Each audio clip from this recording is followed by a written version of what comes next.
Hello বন্ধুরা, তো দেখো আজকে সকাল সকাল ঘুম থেকে উঠে পড়েছি, কারণ ছেলে যাবে স্কুলে। ছেলেকে রেডি ফেডি করে দিয়ে সোজা দৌড়ে দৌড়ে চলে গেলাম রান্নাঘরে। এক কাপ চা খেয়ে নিয়ে তারপরে একদম শুরু রান্নাবান্না। তো এনেছিল চিকেন।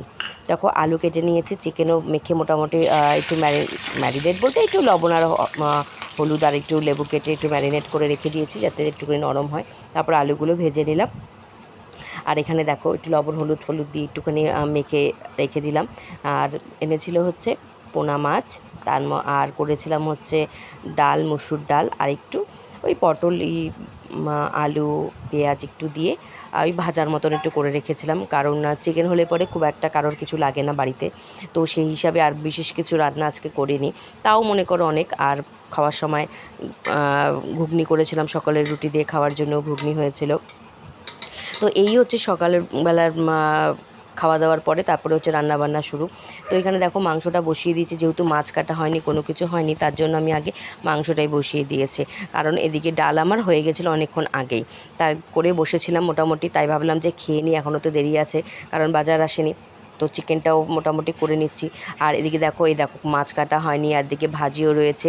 তো খেয়ে এসে আগে মাংসটা নামিয়ে আগে মাছটা করে নিই, আর ওদিকে ভাজিটাও বসিয়ে দিয়েছি।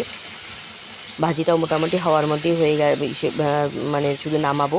আর এখানে মাছগুলো ভেজে জাস্ট একটু হালকা পাতলা করে মশলা দিয়ে, একটু জিরের গুঁড়ো, একটু লঙ্কার গুঁড়ো, রোজকার মশলা আর কি, আর লবণ হলুদ দিয়ে মাছটা করে নিয়েছে। আর কারণ আমার শাশুড়ি মানে খায় চিকেন, কিন্তু আমার বড় শাশুড়ি মানে জেঠি শাশুড়ি খায় না, সেই হিসাবে ওনার জন্য মাছ করতে হয়। তো সেই হিসাবে ওনার জন্য মাছ করে রেখে দিলাম দুবেলার জন্য, আর দুটো করে রেখে দিলাম, যে যদি কারোর ভালো লাগে তো খাবে, না ভালো লাগলে কালকে খেয়ে নেব।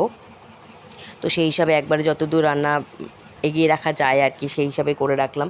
আর এখানে দেখো ঝোল করে নিচ্ছি, গরমের মধ্যে ঘেমে নিয়ে স্নান হয়ে গেছি একদম। আর এখানে দেখো মোটামুটি মাছটাও কিন্তু আমার পুরো কমপ্লিট, দেখো পুরো হয়ে গেছে মাছটা।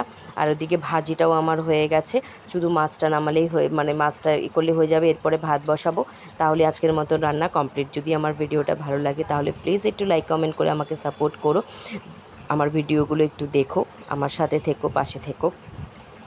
তো কেমন লাগলো আমার আজকের ব্লগটা অবশ্যই কিন্তু কমেন্ট করে কিন্তু জানিও। খুবই সাদামাটা ব্লগ একটা, যদি কারোর ভালো লাগে প্লিজ একটু সাপোর্ট করো। সবাই সাথে থেকো, পাশে থেকো, সবাই খুব ভালো থেকো। টাটা।